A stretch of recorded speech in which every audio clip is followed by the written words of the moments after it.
Okay, you spoke about one thing I want to get in there. You spoke about the mental side of sports. I think that translates to life. What do you feel like as an athlete? You explained it some, or just in life in general, about harnessing fear. I heard Mike Tyson's trainer custom motto say once in boxing that fear can light a house, it can light a flame. So what can you tell us about mastering fear and using it for something positive in wrestling and life? Can you tell us about that? Yeah, so wrestling's definitely a very mental sport. It's not just physical; it's very mental, and there's so many guys get beat because they can never get over that mental hump. They feel like they don't deserve to be there for whatever reason. They can spend hours in the practice room every single day, and then still go out there and choke on the big stage when it matters most. And because they just don't feel like they deserve it for whatever reason, or they have a little bit of self doubt, whatever. The biggest thing as far as fear goes is just to acknowledge that it exists, and everyone's fearful of something, and it's okay to be a little bit nervous before your match. You don't need to be scared that you're nervous or like panic that you're nervous before your match, because it's a natural thing. You get butterflies in your stomach, before you're up. If you're the match before you're on deck, and you're kind of walking around pacing back and forth like everybody does. A lot of guys, tense up and fear. But you just have to go out there and have fun and let it fly, and don't focus on the wins and losses. That's one of the big things too. I used to focus so much on winning and losing. I would get on a big losing streak. I'd lose a bunch of matches in a row because I'd make mistakes and I wasn't that good. Back in like high school, and I would get on a losing streak, and I would like just focus on not losing, and then that would lead me to lose even more. Instead of just going out there and wrestling, just like not caring about winning and losing, I was losing so much because all I was focused on was winning and losing. So the moment you focus on like just going out there and scoring points and having fun and just wrestling, like just don't even make it like a match. Just pretend it's like practice. Just don't make it more than it actually is. Don't make the moment too high of a thing. Even in like the biggest matches. And I was never in like the biggest matches, like the national finals or anything. But I've heard guys say it's the same thing. You just have to treat it just like it's practice.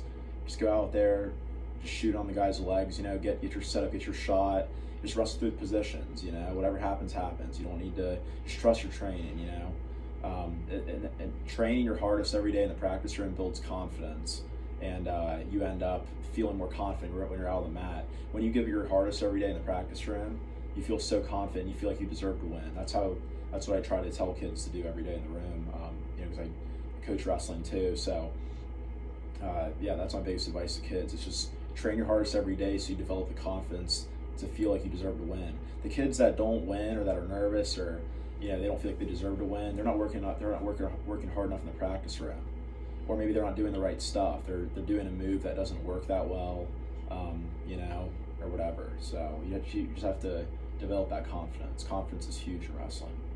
Okay, man. When you grew up, did you ever watch professional wrestling? Yeah. So I started watching the WWE probably when I was in 6th or 7th grade.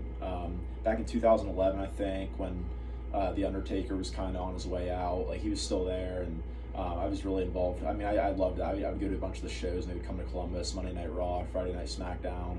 I think right when I started watching, it was right when Edge was kind of on his way out, when he had the injury, the neck injury, and was on his way out. But I remember Edge and Christian, Christian won the World Heavyweight Championship back in 2011, and and Alberto Del Rio took it away from him. They kind of had a little feud back and forth, and I was so into that stuff. And I loved CM Punk. He was like one of my favorites because he just didn't care what he said. He would just say whatever he wanted. Okay, you remember John Cena? Yeah, John Cena. Okay, I remember I was a kid when Cena used to come out. That music used to drop. Mm-hmm. Man, it would just electrify the room. Yeah. No, and I like Cena. He's okay. He's just a little bit cheesy in my opinion, which I understand it, because it's like for kids and stuff. He wants to get that kid audience. But I was a big fan of CM Punk because he just like didn't care, what he said. And I know he ended up leaving in like 2013 or 2014, somewhere in there. And then he had because he had issues with Vince McMahon and all the people, all the higher ups in Triple H, but I just loved his roasts. He was just so funny on the mic. He would just roast everybody and just say the most like out of pocket stuff. It would crack me up.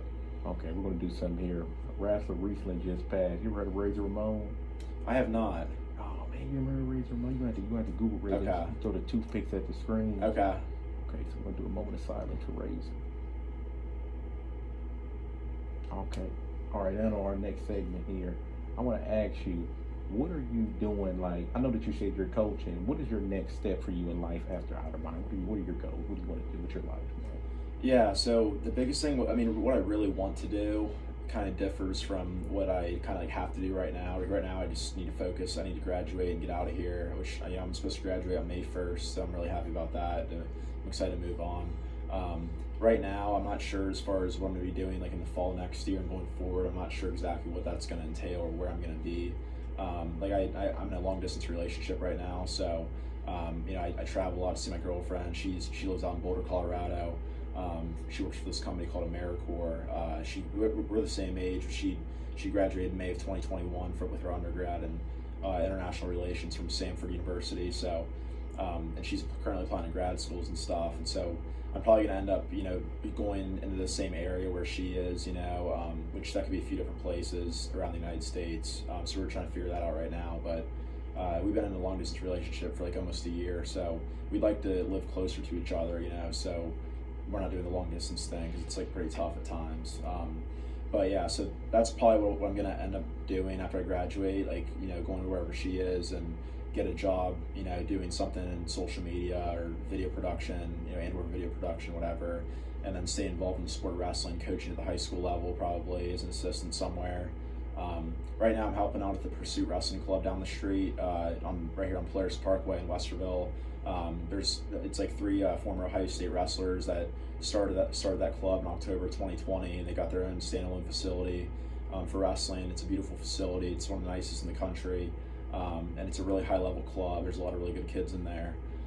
So right now they're in their youth and middle school season, and the high school kids just got done with their season. So high school kids will be coming in the room here soon to train, during the off season, and the middle school and youth season is wrapping up. So the off season is going to be in full swing. And the thing about wrestling is a lot of the kids that train year round, they wrestle year round, they're the ones that do the best, because they're just around wrestling all the time. So there's kids that do other sports and stuff, and that's great, do other sports. It's good to be well rounded.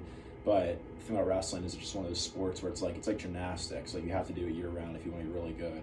So the kids that are trained with us year round with Pursuit are going to be like really good.